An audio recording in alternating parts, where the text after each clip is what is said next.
Hello, good morning, welcome to all. कैसे हैं आप सब? आई होप सब ठीक होगा, पढ़ रहे होंगे, बेहतर होगा। चलिएगा अपने टॉपिक पे आते हैं। जैसा कि यहाँ पे आपने देख लिया है, हेडिंग में वन वर्ड सब्स्टिट्यूशन लिखा हुआ है। तो वन वर्ड सब्स्टिट्यूशन का पार्ट 1 हम लोगों ने पार्ट 1 की क्लास कंप्लीट कर ली थी। आज पार्ट 2 की क्लास होगी, जिसमें बहुत अच्छे और इम्पोर्टेंट वन वर्ड सब्स्टिट्यूशन आपको बताए जाएंगे और आपको समझाने का प्रयास किया जाएगा। तो देखिएगा, आज की क्लास में बहुत अच्छे वर्ड्स आपको मिलेंगे। नोट डाउन करिएगा, विथ स्पेलिंग उसको लर्न करिएगा, क्योंकि जब आप स्पेलिंग के साथ वन वर्ड सब्स्टिट्यूशन आप याद करते हैं तो वन वर्ड सब्स्टिट्यूशन का क्वेश्चन वन वर्ड सब्स्टिट्यूशन में ही ना पूछ करके स्पेलिंग में भी इसी टॉपिक को पूछा जाता है। Let's get started our class. Okay, देखिएगा, फर्स्ट सेंटेंस हम लोगों का है, a book that has information of all the branches of knowledge. आपने ध्यान दिया होगा, प्राचीन काल में होता था विश्व ज्ञान कोश। तो विश्व ज्ञान कोश को इंग्लिश लैंग्वेज में हम लोग इंसाइक्लोपीडिया कहते हैं। बार बार आपने इन वर्ड्स को सुना होगा। इंसाइक्लोपीडिया मीन्स होता है विश्व ज्ञान कोश, मीन्स एक ऐसी पुस्तक, एक ऐसी रचना जिसपे हर क्षेत्र का ज्ञान जिस किताब में मिल जाए उसको कहते हैं विश्व ज्ञान कोश। ओके, तो क्या हो जाएगा? A book that has information of all the branches of knowledge, यानी ज्ञान की सभी शाखा की जानकारी जो किताब दे, that is called encyclopedia. ENCYCLOPEDIA, spelling ध्यान रखिएगा। इंसाइक्लोपीडिया है पेडिया। पेडिया अगर आप बोलेंगे तो पीडिया और पेडिया में अंतर है। स्पेलिंग में पीडिया लिखा रहेगा PIDEA या PEDEA या PIDIA, तो गलत हो जाएगा। PEDIA है तो पेडिया करके ध्यान रखिएगा, तो नहीं गलत होगा। क्योंकि जब आप स्पेलिंग वाले चैप्टर को पढ़ते हैं तो आपको प्रोनाउंसिएशन का बहुत रोल है, और प्रोनाउंसिएशन आप क्या करेंगे, स्पेलिंग याद करते समय अपने हिसाब से उसको बनाइएगा, तो स्पेलिंग नहीं भूलेंगे। Okay, next one is a cluster of houses in a village. A cluster of houses in a village का मीन्स क्या है? जैसे आप देखे होंगे गांव में तालाब के किनारे, ताल के किनारे, पोखरे के किनारे कुछ जो है घर होते हैं, 8-10 या हम कह सकते हैं 15। तो ऐसे घर जो लाइन से बने होते हैं और उसके बाद वो एरिया समाप्त हो जाता है, उसको हम लोग कहते हैं हैमलेट। हैमलेट मीन्स होता है छोटा सा गांव। अगर आप हिंदी में लिखना चाहें तो छोटा सा गांव, ऐसा गांव जो किसी रास्ते, जो किसी पानी, जो किसी तालाब के सहारे बसा हो वो हमारा, या किनारे बसा हो वो हमारा हैमलेट कहलाता है। जो गांव की ही एक शाखा होती है, लेकिन 8-10 परिवार का एक गांव, वो हमारा हैमलेट कहलाता है। HAMLET, Hamlet. एक तो हैमलेट विलियम शेक्सपियर की रचना है और एक हैमलेट आपका वन वर्ड सब्स्टिट्यूशन में मिल जाएगा, जो कि a cluster of few houses और houses in a village. Okay, next है a condition of disorder and lawlessness. तो आप देख पा रहे हैं a condition of disorder and lawlessness. इसका मीन्स क्या हो गया? जब डिसऑर्डर मतलब अव्यवस्था या अस्त व्यस्त की स्थिति आ जाए, या लॉलेसनेस का मीन्स है कि जब क्या हो जाए, कानून भंग हो जाए, लोग अपने हिसाब से करने लगे, कोई भी कानून वहां पे न कार्य करे, दैट इज कॉल्ड एनार्की। और एक ऐसा पर्सन जो नियम कानून को नहीं मानता है, उस व्यक्ति के लिए वन वर्ड सब्स्टिट्यूशन यूज होता है एनार्किस्ट। एनार्किस्ट मीन्स होता है अराजकतावादी। कई बार आपने सुना होगा। तो जैसे अभी रिसेंटली आपने देखा कि किस प्रकार से अफगानिस्तान के पर तालिबान का अधिकार हो गया, तो आपने देखा वहां पर क्या है, वहां पर अब एनार्किस्ट होगा। एनार्किस्ट वो लोग कहे जाएंगे और एनार्की चलेगी। एनार्की मतलब अराजकता का शासन, नो रूल्स नो लॉ। तो वहां पे एनार्की होती है और एनार्किस्ट वहां का व्यक्ति होता है जो अराजकतावाद फैलाता है। तो ध्यान रखना होगा। A condition of disorder and lawlessness, यानी कि कानून का भंग हो जाना। Next one is a condition release of a prisoner. From jail before official end. सभी विद्यार्थी इस वर्ड को जानते हैं, that is called payroll.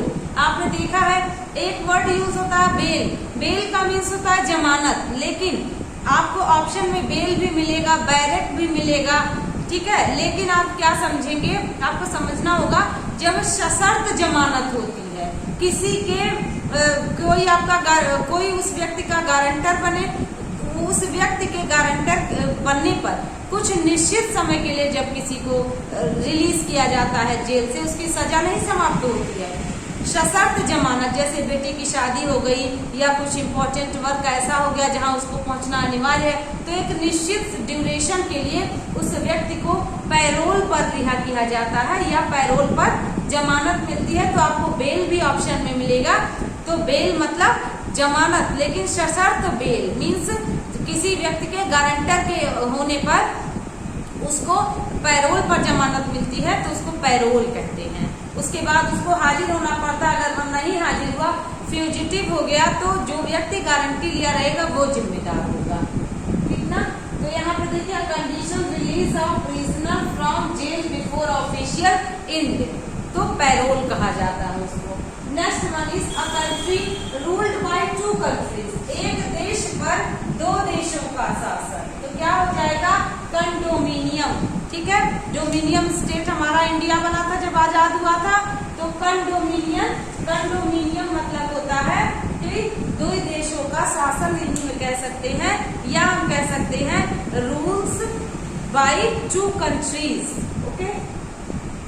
Next है A decision on which all agree, एक ऐसा निर्णय जिसपे हर कोई सहमत हो, that is called unanimous। unanimous मतलब सर्वसम्मत, हिंदी में भी लिखते चलिएगा unanimous, UNANIMOUS, स्पेलिंग ध्यान रखिएगा, UNANIMOUS। एनोनिमस भी होगा एक स्पेलिंग, लेकिन आपको unanimous ही ध्यान रखना है, सर्वसम्मत उसको हिंदी में बोलते हैं।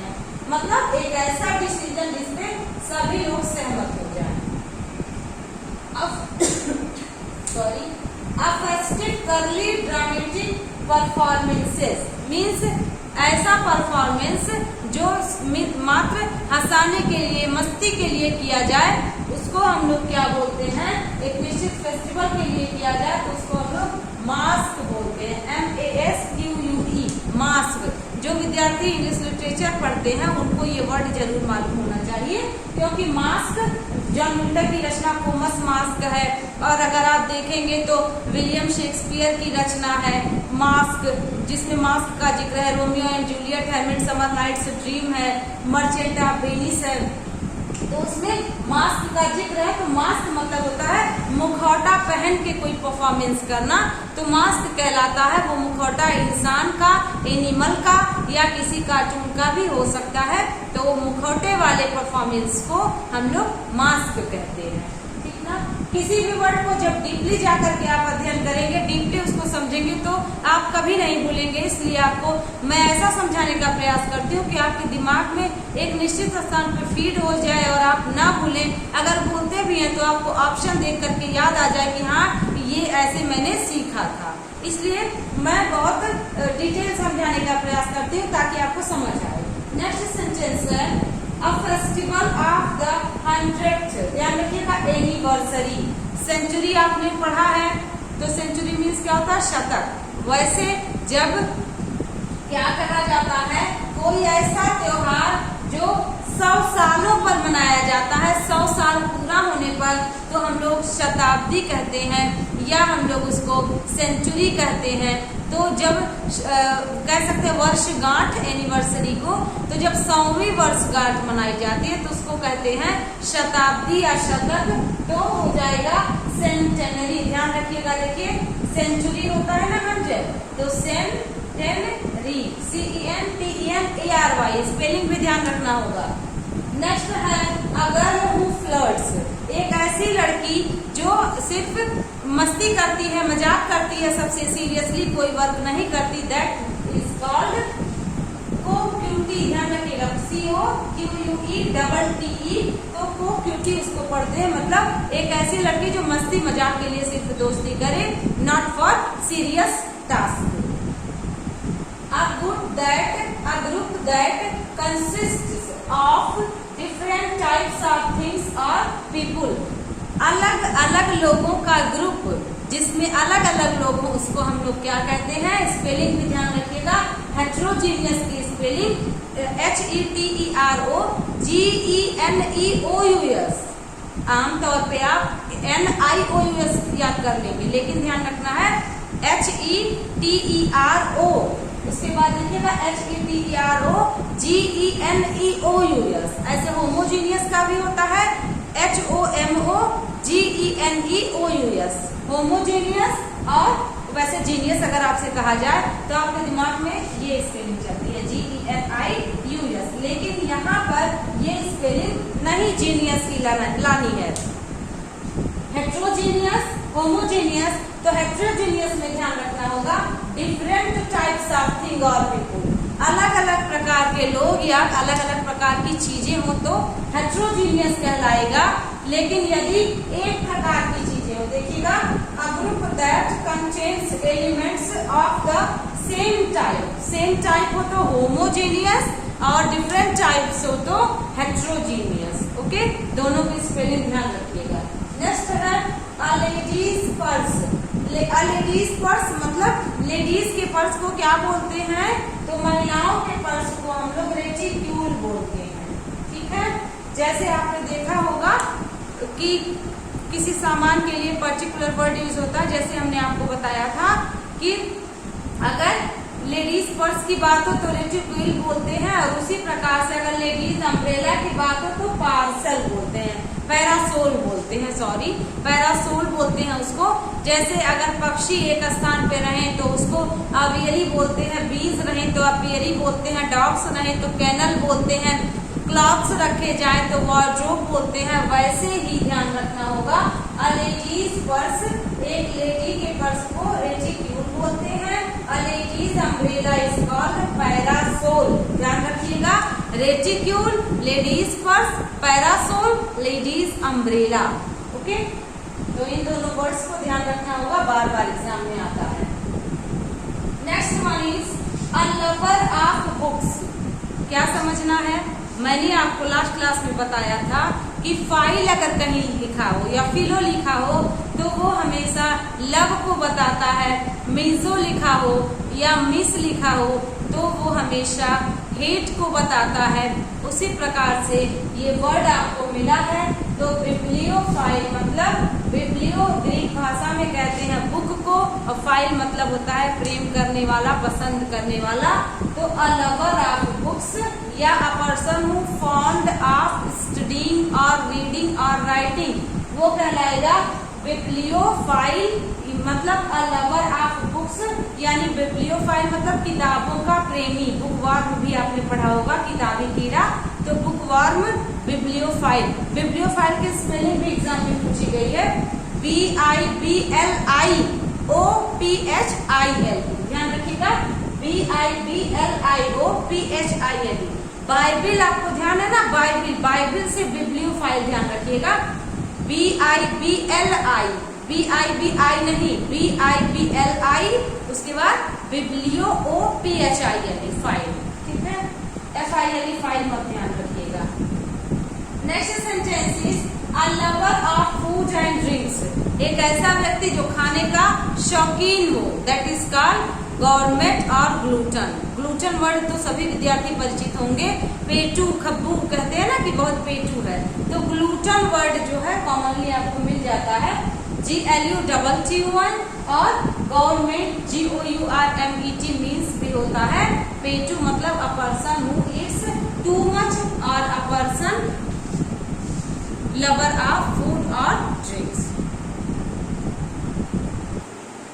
Next one is a lover of others. A lover of others मतलब a person who always helps. Means एक ऐसा व्यक्ति जो दूसरों की मदद करे, ऐसे व्यक्ति को हम लोग कहते हैं परोपकारी।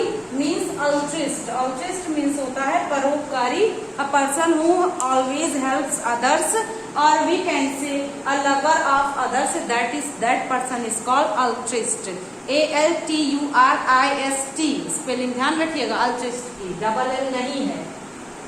A man who odd habits, a man who odd habits मतलब एक ऐसा व्यक्ति जिसके आदतें अच्छी ना हो या जो बात बात पे गुस्सा करता हो, ऐसे व्यक्ति के लिए, या इरिटेटिंग पर्सनैलिटी हो, ऐसे व्यक्ति के लिए साइकोलॉजी में एक वर्ड यूज होता है जिसको हम लोग कहते हैं हिंदी में सनकी, या a person who has odd habits, eccentric, ECCENTRIC, double C spelling ध्यान रखिएगा, ECCENTRIC, eccentric मतलब होता है सनकी, या आप कह सकते हो अर्ध पागल, ऐसे भी कुछ वर्ड्स यूज होते हैं।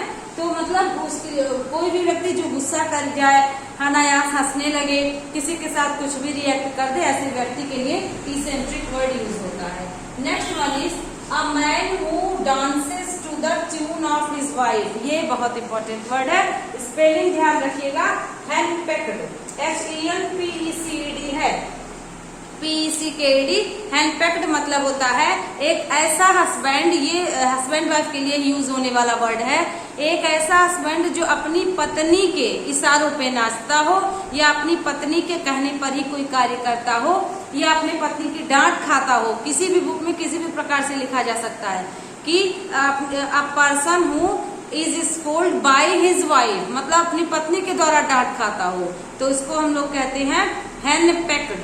ठीक है, कहीं कहीं हैंडपेक्ड हस्बैंड भी लिखा होगा, लेकिन हैंडपेक्ड ही आप समझेंगे।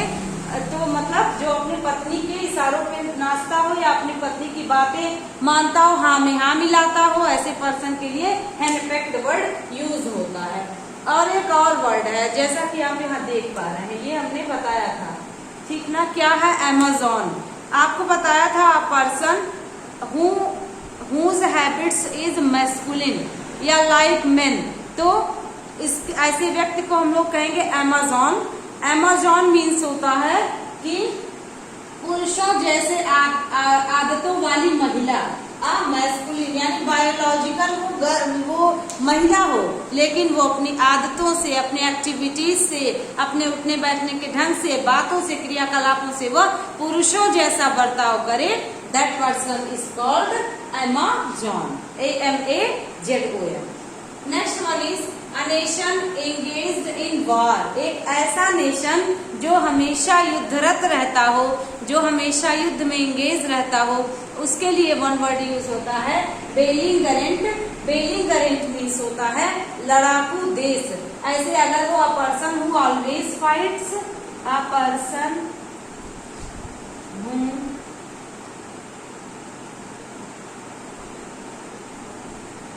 ऑलवेज फाइट्स, तो ऐसे व्यक्ति के लिए लगता है बेलिकोज। ठीक है, बेलिकोज मतलब होता है लड़ाकू इंसान, और बेलिंगरेंट मतलब लड़ाकू देश। नेक्स्ट वन इज है a noisy turbulent kind of woman, शोर शराबा करने वाली महिला, चिल्लाने वाली महिला, या जो बात बात पे झगड़ पड़ती हो ऐसी महिला, कर्कश आवाज वाली महिला, उसके लिए होते हैं यूज विरैगो। विरैगो मीन्स होता है झगड़ालू, कर्कश आवाज वाली महिला, उसको विरैगो कहते हैं, VIRAGO। A partner in crime यानी कि हत्या में या किसी अपराध में साथ देने वाले व्यक्ति को अकम्प्लिस कहते हैं, ध्यान रखिएगा, COMPLICE है, SH नहीं है, अकम्प्लिशमेंट दूसरा वर्ड है, लेकिन अगर अकम्प्लिश कह दे तो ACCO, इसके बाद हो जाएगा MPLICE, ना ही डबल M है, ना ही अंत में SH है, और ना ही A के बाद एक ही C है, डबल C, उसके बाद PLICE है, और डबल M नहीं है, तो ACCOMPLICE मतलब एकम्प्लिश, मतलब पार्टनर इन क्राइम, कह सकते हैं सह अपराधी या अपराध में साथ देने वाला।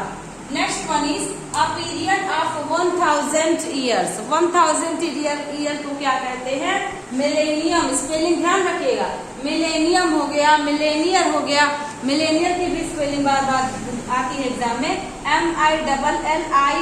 MILLIONAIR, Millionaire. मिलेनियर की स्पेलिंग भी आई है एग्जाम में, मिलेनियम की भी स्पेलिंग आई है एग्जाम में, और वन वर्ड सब्स्टिट्यूशन में तो ये पूछा गया है।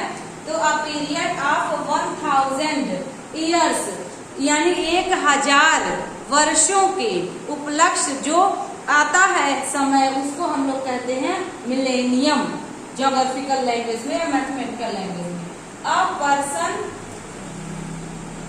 Person who comes to live in a country from some other country, इसके बाद हो जाएगा इमिग्रेंट। कह रहा है एक ऐसा व्यक्ति जो अपना देश छोड़ करके किसी और देश में आ जाए, ऐसे व्यक्ति को इमिग्रेंट कहते हैं। लेकिन एक ऐसा व्यक्ति जो अपना देश छोड़ करके किसी और देश में चला जाए, मीन्स आप ऐसे समझेंगे उसको, इमिग्रेंट एमिग्रेंट दोनों ऑप्शन में दिए होते हैं, लेकिन आपको क्या समझना है, अगर दिया हो इमिग्रेंट तो मीन्स व्हाट, एक ऐसा व्यक्ति जो आपके देश में आए तो इमिग्रेंट होगा, IMMIGRANT। लेकिन अगर यहाँ से कोई किसी और कंट्री में जाए तो वो उनके लिए तो इमिग्रेंट होगा, लेकिन हमारे लिए एमिग्रेंट होगा। आपने समझा होगा आई होप। कोई व्यक्ति इस देश से किसी और देश में जाए तो एमिग्रेंट, लेकिन किसी और देश का व्यक्ति अपने देश में आए तो इमिग्रेंट हमारे लिए होगा, उनके लिए वह व्यक्ति एमिग्रेंट होगा। लेकिन हमारे देश से कोई जाए तो हमारे लिए एमिग्रेंट होगा, और जहाँ पे जाए वहाँ के लिए इमिग्रेंट होगा। एक्सपोर्ट इम्पोर्ट वर्ड आप ध्यान रखिएगा, इसको समझना होगा, ठीक है। तो ये बार बार ये इसकी भी स्पेलिंग आई है, देखिएगा IMIGRANT, तो ये इनकरेक्ट है। करेक्ट स्पेलिंग इज IMMIGRANT, यानी कि इमिग्रेंट में डबल M रहेगा। हाईलाइट करके नोट करिएगा, बार बार एग्जाम में आता है। A person who keep changing his opinions, that is called turncoat. Turncoat means सभी विद्यार्थी जानते हैं, कहते हैं गिरगिट की तरह रंग बदलना, तो ऐसे व्यक्ति को टर्नकोट कहते हैं। Means what, according to situation who keeps changing, यानी कि परिस्थितियों के अनुसार जो अपने व्यवहार को बदल दे, अपनी राय को बदल दे, तो उसको कहते हैं हम लोग टर्नकोट। टर्नकोट मीन्स होता है गिरगिट के अंदर रंग बदलना, या अवसरवादी अपॉर्चुनिस्ट भी कह सकते हैं। Opportunist, turncoat, that is synonyms. तो इसका मतलब परिस्थितियों के अनुसार रंग बदलने वाला या स्थितियों के अनुसार झुकने वाला। A person who wishes to throw his establishment, अभी आपको मिला एनार्की यानी कि एब्सेंट ऑफ लॉ, तो मतलब एक ऐसा स्थान या एक ऐसी स्थिति जहां पर कोई भी रूल्स एंड रेगुलेशंस ना हो, उसको एनार्किस्ट कहेंगे। एनार्की, तो वहां पर अगर कोई व्यक्ति हो जो नियम कानून को तोड़ फेंके, किसी भी नियम कानून को न माने, या हर चीज को उखाड़ फेंकने वाला व्यक्ति एनार्किस्ट होता है। इसका मतलब होता है अराजकतावादी, यानी किसी नियम कानून से न डरने वाला, सारे नियम कानून की अवहेलना करने वाला, दैट पर्सन एनार्किस्ट होगा। ANARCH, AN कहीं भी लगा रहे या A लगा रहे कहीं, तो उसका मतलब होता है एब्सेंट। तो ये लैटिन लैंग्वेज में अनुपस्थिति, यानी शासन की अनुपस्थिति, प्रशासन की अनुपस्थिति, नियम कानून की अनुपस्थिति एनार्की होती है। और ऐसा व्यक्ति जो नियम कानून को न माने एनार्किस्ट होता है। IST पर्सन को डिनोट करता है। A place of washing dishes adjoining kitchen, that is called scullery। क्या मतलब हुआ, जब आप कपड़े रखेंगे तो वार्डरोब में रखेंगे, वायुयान रखेंगे हैंगर पे रखेंगे, मोटर गाड़ी रखेंगे गैराज में रखेंगे, कुक्कुट पालन करेंगे तो पोल्ट्री यूज होगा, मधुमक्खी पालन करेंगे अपियरी यूज होगा, पक्षी पालन करेंगे अवियरी यूज होगा, मछली पालन करेंगे, मत्स्य पालन करेंगे तो एक्वेरियम में होगा, डॉग्स को रखेंगे तो कैनल यूज होगा। सेम आपका यही है कि जब किचन के बर्तन को, डिशेज, DISHES, डिशेज मीन्स बर्तन भी होता है, तो डिशेज को किचन के जब आप जहाँ पर रखते हैं, वो जो रैक होता है या जो कबर्ड होता है, जो हैंगर्स लगे होते हैं, वो हमारे स्कलरी कहलाते हैं। वन वर्ड सब्स्टिट्यूशन के लैंग्वेज में बर्तन जो आप रखते हो उसको स्कलरी कहते हैं। प्लेट्स रखने का, डिशेज मतलब प्लेट भी होता है, डिशेज मतलब बर्तन भी होता है, तो प्लेट रखने की जो रैक होती है उसको स्कलरी कहते हैं। SCULLERY, स्कलरी, SCULLERY, स्पेलिंग भी ध्यान रखिएगा। A place of shelter, shelter मतलब होता है क्या, आप जानते हैं, शरण देना या कह सकते हैं छाया देना, आश्रय देना, रिफ्यूजी मतलब आप जानते हैं शरणार्थी को कहते हैं। और साइकियाट्रिक मतलब एक ऐसा व्यक्ति जो मानसिक रूप से क्या हो, साइकियाट्रिस्ट हो, यानी कि पागल हो या विक्षिप्त हो, ऐसे व्यक्तियों के हॉस्पिटल को क्या कहा जाता है, शरणार्थियों के हॉस्पिटल को, या आश्रय वाले लोगों को रखा जाए जहाँ पर, या जहाँ पर मानसिक रोगियों को रखा जाए, ऐसे हॉस्पिटल को एसाइलम कहते हैं। एसाइलम मतलब होता है पागल खाना, ध्यान रखिएगा। एसाइलम मतलब पागल खाना, और पागल की इंग्लिश ल्यूनाटिक होता है। तो ल्यूनाटिक पर्सन को, मैड को, या साइकियाट्रिस्ट को, रिफ्यूजी को, शेल्टर को, यहाँ पर हम लोग क्या कहेंगे, एसाइलम। तो अब बार बार एग्जाम में पूछा गया है। स्पेलिंग भी ASYLUM। A place with gambling table, यानी जहाँ गैम्बल खेला जाए, जहाँ कार्ड्स खेला जाए, उस टेबल को क्या कहते हैं, कैसीनो कहते हैं। सबको ध्यान होगा, ये सभी जानते होंगे। कैसीनो उस टेबल का नाम होता है जिस पर कार्ड्स खेले जाते हैं, जिस पर गैम्बलिंग की जाती है। A printed note of someone's death, शोक संदेश सभी जानते हैं। ऑबिचुअरी, तो ऑबिचुअरी को TU पढ़ा जाएगा, नेचर, फ्यूचर, ठीक ना, वैसे चुअरी पढ़ा जाएगा, ऑबिचुअरी। तो ऑबिचुअरी मीन्स होता है अ printed note of someone's death, means किसी की मृत्यु का प्रिंटेड नोट, मतलब हम कह सकते हैं शोक संदेश। न्यूज़पेपर में, कार्ड्स में, सबके जब भी होता है तो मिलता है। तो ऑबिचुअरी मीन्स मतलब होता है शोक संदेश वाला कागज। और रिलीजियस सॉन्ग को हम लोग कहते हैं हिम्न, भजन। HYMN, हिम्न मीन्स होता है भजन, या कह सकते हैं साम मीन्स भी भजन होता है। अ रिमार्केबल टैलेंट, एक ऐसा टैलेंट जो दिखाने योग्य हो, तो उसको हम लोग कहते हैं प्रोडिजी। एक ऐसा टैलेंट, एक ऐसा गुण जो दिखाने योग्य हो या जिसको लोग दिखाते हो, उसको कहते हैं प्रोडिजी। तो प्रोडिजी मतलब होता है अ रिमार्केबल टैलेंट, यानी कि ऐसा टैलेंट है जिसको दिखाया जा सके, जिसको शो ऑफ किया जा सके।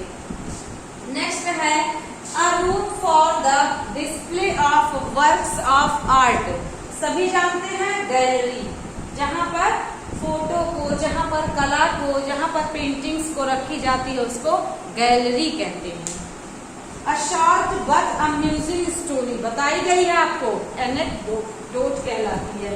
एनेक्डोट मतलब होता है एक ऐसी स्टोरी, या तो पर्सनल एक्सपीरियंस पे बेस्ड हो, या अम्यूजिंग स्टोरी हो। अम्यूज मतलब होता है मनोरंजन करना, और अम्यूज से अम्यूजमेंट वर्ड बना है, इसका मतलब होता है मनोरंजन या एंटरटेनमेंट। अ स्पीच और piece of writing that praises someone, एक ऐसा स्पीच या एक ऐसी राइटिंग जो किसी के प्रेज में कही जाए, जो किसी के एडमायर में कही जाए, दैट इज कॉल्ड, हिंदी में कहते हैं प्रशस्ति पत्र। जैसे समुद्रगुप्त का प्रशस्ति पत्र आपने देखा होगा हिस्ट्री में, तो वहीं से ही प्रशस्ति पत्र मतलब किसी की प्रशंसा में लिखा जाए या किसी की प्रशंसा में स्पीच दिया जाए, तो उसको कहते हैं पेनेगाइरिक, PANEGYRIC। तो PANE ध्यान रखिएगा, पेनेगाइरिक। पेनेगाइरिक मतलब प्रशस्ति पत्र या स्पीच फॉर प्रेजिंग समवन और a writing for praising someone.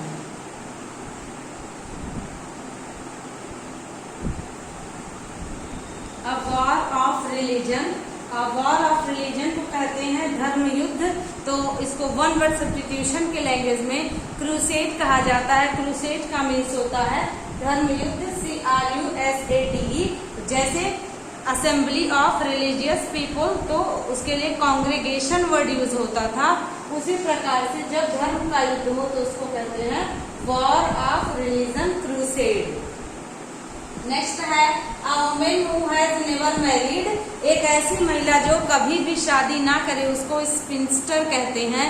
जैसे आपने हिस्ट्री में देखा है कि जो अविवाहित महिलाएं होती थी, आजीवन अविवाहित महिलाएं, उनको हिस्टोरिकल लैंग्वेज में ऋग्वैदिक काल में अमाजू कहा जाता था, आजीवन अविवाहित महिला को। वैसे ही इंग्लिश में आजीवन अविवाहित महिला को हम लोग स्पिंस्टर कहते हैं, SPINSTER, स्पिंस्टर मतलब नेवर मैरिड लेडी और girl. A woman who no longer in use, एक ऐसा वर्ड जो बहुत दिनों से यूज न हुआ हो उसको कहते हैं आउट ऑफ, कहते हैं यूज या चलन से बाहर, तो ऑब्सोलेट होता है। उसका मीनिंग OBSOLET स्पेलिंग आता है। ऑब्सोलेट आप तो पढ़ोगे LAT, लेकिन वास्तव में LETE स्पेलिंग सही है। OBSOLETE ऑब्सोलेट, LET ना कि LATE। तो नो लॉन्गर इन यूज क्या कहलाता है? ऑब्सोलेट। नेक्स्ट है act of killing one's wife, uxoricide. जैसे हमने बताया था आपको, murder of brother fratricide, murder of होता है पेरेंट्स तो होता है पैट्रिसाइड, मर्डर ऑफ फादर तो patricide, murder of brother fratricide, murder of sister sororicide, murder of king तो होता है रेजिसाइड। उसी प्रकार से बच्चे की हत्या की जाए तो इन्फेंटिसाइड कहते हैं। जैसे इन्फेंट मीन्स तो होता है ना शिशु, तो इन्फेंटिसाइड नवजात शिशु की हत्या। जर्म की हत्या की जाए जर्मिसाइड, तो CID मतलब होता है हत्या। वैसे पत्नी की हत्या कर दी जाए, अपने पत्नी की हत्या, तो ऑक्सोरिसाइड, UXORICID, ऑक्सोरिसाइड मीन्स होता है पत्नी की हत्या। नेक्स्ट है allowance given to wife on legal divorce. क्या है अलाउंस? मतलब आप जानते हैं ना भत्ता। Given to wife on legal divorce, कानूनी तौर पे यदि पति पत्नी अलग होते हैं तो जो धनराशि दी जाती है उनको, एक पति के द्वारा अपनी पत्नी को पालन पोषण के लिए बचे हुए जीवन के उस जो मनी होती है पालन पोषण के लिए कोर्ट द्वारा दिलाई जाती है डिवोर्स होने पर, उस मनी को हम लोग एलिमनी कहते हैं। ALI है, डबल L नहीं होगा, ALIMONY, एलिमनी मतलब कह सकते हैं हम सभी गुजारा भत्ता। तो गुजारा भत्ता हिंदी में है, लेकिन इंग्लिश में एलिमनी। जब डाइवोर्स होने पर कोर्ट के द्वारा पति को पत्नी को दिया जाए, पति के द्वारा पत्नी को, तो एलिमनी। नेक्स्ट है an army of soldiers on horse. जानते ही हैं पैदल सेना इन्फेंट्री होता है। अगर इन्फेंट्री हो तो पैदल सेना, कैवलरी हो तो घोड़ों पर सवार सेना या घुड़सवार सेना, अश्व सेना, कुछ भी कहे। कैवलरी इंग्लिश में होगा CAVALRY, स्पेलिंग ध्यान रखिएगा, CAVALRY। कैवलरी मीन्स होता है ऐसी सेना जो घोड़ों पर सवार हो, तो कहते हैं एन आर्मी ऑफ सोल्जर्स, यानी कि सिपाहियों की एक टुकड़ी ऑन हॉर्स, घोड़ों पर हो तो घुड़सवार सेना भी कह सकते हैं, cavalry in English. An office for which high salary is paid. जानते हैं 3 वर्ड हैं, सिनेक्योर है, हॉनोरेरी है, वॉलंटरी है। तो वॉलंटरी मतलब होता है स्वेच्छा से कार्य करना, जिसका कोई भी पैसा चार्ज नहीं लिया जाएगा, स्वेच्छा से कार्य करना स्वैच्छिक कहते हैं, अवैतनिक भी कहते हैं हिंदी में, तो उसके लिए वॉलंटरी होता है। लेकिन यदि हाई सैलरी मिले, समझिएगा काम कुछ भी ना हो, तो सिनेक्योर कहते हैं। लेकिन यदि ऐसा हो कि सैलरी हाई ना मिले, काम उच्च हो, तो कहेंगे, इसको हम ऐसे भी कह सकते हैं an office with high salary but no work. No work भी आएगा तो समझिएगा सिनेक्योर ही है। मतलब सिनेक्योर मतलब आप समझ सकते हो मुफ्त की सैलरी को लेना, कि सैलरी मिले लेकिन काम कुछ भी ना हो। बहुत से ऐसे पद होते हैं भाई, उसको समझिएगा। जो भी मतलब इस पद को पाता है तो काम कुछ ना हो लेकिन सैलरी अच्छी मिले उसको, या वो कार्य किसी और से भी करा ले तो उसको वैसे भी कह सकते हैं ये कुछ नहीं करता, सिनेक्योर लेता है। लेकिन यदि अगर सैलरी ना मिले, बिल्कुल सैलरी, नो सैलरी बट कह दिया जाए हाई पोस्ट, तो ऑनरेरी कहते हैं उसको। ऑनर से ऑनरेरी बना है। ऑनरेरी मतलब सम्मान का पद, लेकिन सैलरी ना मिले। बहुत से ऐसे पद होते हैं जिस पर सम्मान तो बहुत मिलता है लेकिन सैलरी नहीं मिलता, उसको ऑनरेरी कहते हैं। सैलरी मिलेगी हाई, काम कुछ नहीं हो, सिनेक्योर कहते हैं। यदि कार्य अपने व्यक्ति अपनी इच्छा से करे लेकिन पैसा वो न प्राप्त हो उसको वॉलंटरी कहते हैं, मतलब स्वेच्छा से कार्य करना स्वैच्छिक कहते हैं। एन अननोन पर्सन, एक अनजाना आदमी, एनोनिमस वर्ड यूज होता है। एनोनिमस मतलब ही होता है अनजान। Animals living on land in water, उभयचर। एम्फेबियंस, देखिए एम्बीवर्ट भी एक वर्ड होता है। देखिए आप समझते हैं 3 प्रकार के व्यक्तित्व के व्यक्ति पाए जाते हैं। क्या क्या पाए जाते हैं? Extrovert, introvert, ambivert. तो एक्सट्रोवर्ट जो होते हैं वे क्या होते हैं? वे बहिर्मुखी होते हैं। इंट्रोवर्ट पर्सनैलिटी के व्यक्ति हो तो उसको अंतर्मुखी कहते हैं। लेकिन यदि ऐसा व्यक्ति हो जो अपनी परिस्थितियों के अनुसार इंट्रोवर्ट बन जाए और जो सिचुएशन को देखे और एक्सट्रोवर्ट बन जाए तो उसको हम लोग एम्बीवर्ट कहते हैं। इसको ध्यान रखना है। एम्बी अगर कहीं लिखा हो तो इसका मतलब होता है दोनों, बोथ। एम्बीवर्ट मीन्स दो, बहुमुखी और अंतर्मुखी नहीं, उभयमुखी। उभयमुखी मीन्स जो अंतर्मुखी व्यक्तित्व का भी हो, बहिर्मुखी व्यक्तित्व का भी हो, समय पड़ने पर वह इंट्रोवर्ट बन जाए और समय पड़ने पर वह एक्सट्रोवर्ट बन जाए, that person is called ambivert, मतलब उभयमुखी व्यक्तित्व का। वैसे ही यहाँ पर देखिएगा लैंड पर भी रहे, वाटर पर भी रहे तो एम्फीबियन होता है। एम्फीबियन मतलब क्या समझे? एम्फी मतलब होता है दोनों, यानी उभयचर। और जो समझिएगा ऐसे होता है एम्बीगेस्टर। एम्बीगेस्टर मतलब होता है दोनों हाथों से लिखने वाला। आपने सुना होगा अल्बर्ट आइंस्टाइन जो थे, ऐसा माना जाता है कि वो दोनों हाथों से लिखते हैं। यदि आपने 3 इडियट मूवी देखी हो तो उसमें जो प्रोफेसर रहते हैं वो भी दोनों हाथों से लिखते हैं। तो ये बताने का उद्देश्य है कि आपको याद हो जाए। तो जो दोनों हाथों से एक टाइम में एक ही प्रकार से लिखे उस व्यक्ति को कहते हैं एम्बीगेस्टर, मतलब दोनों हाथों को यूज करने वाला व्यक्ति एम्बीगेस्टर कहलाता है। Appoint by 2 parties to settle a dispute, इसको समझिएगा। एक व्यक्ति को दोनों पार्टियों को द्वारा हायर किया जाए, चलो मेरी समस्या सुलझा दो। ऐसे व्यक्ति के लिए हम यूज करते हैं आर्बिटर। आर्बिटर मतलब होता है समस्या सुलझाने वाला व्यक्ति, लेकिन व्यक्ति एक ही हो और दोनों लोग उसी से कहें कि गांव में वगैरह में होता है ना कि कोई एक व्यक्ति मान लिया जाता है कि यह सही राय देते हैं, ये न्याय करेंगे, तो जब कानून का सहारा नहीं लेते तो उसी व्यक्ति के पास जाते हैं। ऐसे व्यक्ति को आर्बिटर कहते हैं, ठीक है। लेकिन अब यहाँ पे आप ब्रोकर और मीडिएटर भी आपको ऑप्शन में मिलेगा, ये एग्जाम में आया हुआ है। तो ब्रोकर मीन्स दलाल होता है, मीडिएटर मीन्स होता है मध्यस्थता करने वाला। लेकिन मध्यस्थता वो करेगा, ऐसी बात नहीं है कि दोनों पार्टी उसको हायर करे। अलग अलग प्रकार के लोग भी मीडिएटर हो सकते हैं। लेकिन जब भी आर्बिटर वर्ड कर दे, एक व्यक्ति को दोनों पार्टियों के द्वारा सर्वसम्मति से समस्या सुलझाने के लिए बुलाया जाए, तो मैटर सेटल करने के लिए बुलाया जाए, तो ऐसे व्यक्ति को आर्बिटर कहते हैं। अंतर है तीनों वर्ड में। नेक्स्ट है अवार्ड गिवन आफ्टर डेथ। ये वर्ड बहुत इंपॉर्टेंट है, एग्जाम में आया है और आप समझिएगा इसको। पोस्टथ्यूमस, आप पोस्टथ्यूमस भी ऐसे पढ़ सकते हैं, स्पेलिंग भी बार बार एग्जाम में आई है। तो आपको जब ऑप्शन मिलेगा तो आपको ऑप्शन मिलता है इस प्रकार से। आपको ऑप्शन कैसे मिलता है? यहाँ पे आप समझिएगा, जैसे अगर आपसे पोस्टथ्यूमस कहा तो एक स्पेलिंग तो पोस्ट मिलेगी और थ्यूमस MOUS, ठीक है ना, एक स्पेलिंग। दूसरी स्पेलिंग आपको मिली है MOUS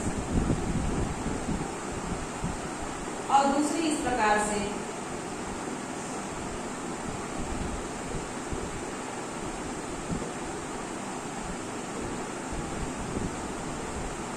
तो विच वन इज करेक्ट?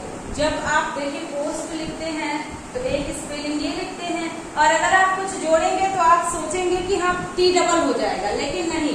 पोस्टथ्यूमस वाले स्पेलिंग में, पोस्टथ्यूमस में एक जो T होता है, या आप इसको पोस्टह्यूमस भी पढ़ सकते हैं, लेकिन आप यही समझेंगे T एक ही रहेगा। तो यहाँ पर ये भी गलत है और यहाँ ये भी गलत है, ये भी गलत है। हमारा थर्ड ऑप्शन करेक्ट है, पोस्टह्यूमस मतलब POSTHUMOUS, तो T डबल नहीं रहेगा। स्पेलिंग भी आया है और 1 वर्ड सब्स्टिट्यूशन तो आया ही आया है। तो इसका मतलब अवार्ड गिवन फॉर डेथ, मतलब मृत्यु के बाद कोई पुरस्कार मिले तो उसको हम लोग कहते हैं, जैसे हमने देखा है, सभी लोग जानते हैं, मरणोपरांत जब पुरस्कार मिलता है, मरणोपरांत भारत रत्न मिला अटल बिहारी वाजपेयी जी को, मरणोपरांत बहुत सारे पुरस्कार दिए जाते हैं, तो मरणोपरांत जो पुरस्कार दिए जाएं वो पोस्टह्यूमस कहलाते हैं। मरणोपरांत पोस्टह्यूमस वर्ड एक चीज के लिए और यूज होता है, यदि कोई बच्चा अपने माता के गर्भ में आ गया है लेकिन वह दुनिया में नहीं आया है और पिता की मृत्यु हो जाती है, ऐसे बच्चे को भी पोस्टह्यूमस चाइल्ड कहते हैं। मतलब पिता की मृत्यु के बाद जन्म लेने वाला बच्चा पोस्टह्यूमस चाइल्ड कहलाता है। ये भी वर्ड सब्स्टिट्यूशन में बार बार आया है। पोस्टह्यूमस चाइल्ड कौन थे? तो चार्ल्स डिकेंस एक राइटर है जिनको पोस्टह्यूमस चाइल्ड कहा जाता है। मीन्स पिता की मृत्यु के बाद दुनिया में आने वाला बच्चा पोस्टह्यूमस चाइल्ड एग्जाम में आया हुआ है। borrowing ideas and stealing others words is called, किसी की रचना को चुरा करके अपना नाम देना कहलाता है प्लागियरिज्म। इसको हम लोग कह सकते हैं साहित्यिक चोरी, साहित्यिक चोरी करना। तो प्लागियरिज्म मीन्स होता है साहित्यिक चोरी करना। ये लिटरेचर का वर्ड है लेकिन ये वन वर्ड सब्स्टिट्यूशन में बार बार पूछा गया है। प्लागियरिज्म, तो प्लागियरिज्म ऐसे पढ़ेंगे प्लागियरिज्म, तो स्पेलिंग आपको याद रहेगी और स्पेलिंग भी एग्जाम में पूछा है। साहित्यिक चोरी, किसी और की रचना को अपने नाम से छपवा लेना या किसी और के मैटर को अपने मैटर में इंक्लूड करके छपवा लेना। अब तो बहुत सारे कानून बन गए हैं, पहले ऐसा नहीं था तो लोग ऐसा कर लेते थे, परंतु अब जांच होती है। तो प्लागियरिज्म मीन्स होता है साहित्यिक चोरी करना, यानी किसी की रचना को अपना नाम दे देना क्या कहलाता है? प्लागियरिज्म कहलाता है। क्वेश्चन एग्जाम में आया हुआ है अ लवर ऑफ बुक्स। देखिए मिलता जुलता ऑप्शन आपको मिला है, अ लवर ऑफ बुक्स मतलब पुस्तक प्रेमी, a person who likes books, a person who likes reading books, a person who like to read और स्टडी बुक। तो क्या हो जाएगा? आपको बताए थे फाइल या PHILE मतलब लव होता है। अब आप देखिएगा सब किसमें फाइल लगा है? Without any doubt you can correct the second option, क्योंकि आपने पढ़ लिया बिब्लियो मतलब बुक होता है, फाइल मतलब होता है लव, तो माइनिक है तो ये गलत हो गया। लिंग्विस्ट, बाईलिंग्विस्ट मतलब होता है द्विभाषी, बाईलिंगुअल आपने पढ़ा है ना, द्विभाषा हिंदी इंग्लिश दोनों, तो वैसे बाईलिंग्विस्ट मतलब होता है a person who speaks two language, तो उसको हम लोग बोलते हैं बाईलिंग्विस्ट। लेकिन अगर हो अ person who speaks many language तो पॉली वर्ड यूज होता है, पॉलीलिंग्विस्ट या पॉलीलिंगुअल, तो ऐसे को हम लोग कहते हैं बहुभाषी, बहुत भाषाएं बोलने वाला, मोर देन 2 लैंग्वेजेस, तो बिब्लियोफाइल। सेकेंड है देखिएगा animals that can live on land and in water. आपको बताया गया है उभयचर यानी कि एम्फीबियंस, जो दोनों अंदर बाहर दोनों जीव आए। एंथ्रोपोडिक्स कोई वर्ड नहीं, एक्वा भी नहीं, ऐसा भी नहीं है कि एक्वा वर्ड हो तो जल से, एक्वा वर्ड जल से, लैंड कहाँ गया था? ठीक है, लैंड और वाटर दोनों बताना है। एक्वाटिक तक होता जब सिर्फ वाटर पूछा होता, जलीय जीव। एम्फीबियंस मतलब उभयचर, live in water and land both, तो हो जाएगा एम्फीबियंस, उभयचर। फियर ऑफ वाटर बहुत बार बताया गया है, क्या हो जाएगा? हाइड्रोफोबिया। क्लॉस्ट्रोफोबिया तब क्या है? आपको पहले ही क्लास में बताया गया था, क्लोज्ड स्पेस से जब डर हो, एक घिरे हुए और बड़े क्लोज्ड स्पेस से डर हो तो उसको क्लॉस्ट्रोफोबिया कहेंगे, यानी क्लोज्ड स्पेस से डर, फियर ऑफ क्लोज्ड स्पेस। इंसोमाइनिया, ये भी माइनिया मतलब मानसिक बीमारी ऐसा नहीं है। और अक्सोरिसाइड मतलब जानते हैं किलिंग ऑफ वंस वाइफ, अपनी पत्नी की हत्या अक्सोरिसाइड कहलाती है, तो ऐसा कुछ भी नहीं है। हम लोगों से जो पूछा है वो हम लोगों ने करेक्ट कर दिया। तो आई होप आपको वन वर्ड सब्स्टिट्यूशन की सेकेंड क्लास समझ में आई होगी।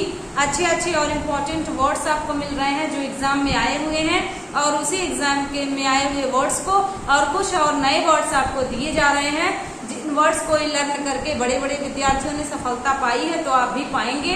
तो उसको लर्न करिएगा, बहुत अच्छे से नोट्स बनाइएगा और लर्न करिएगा, मतलब याद कर लीजिएगा।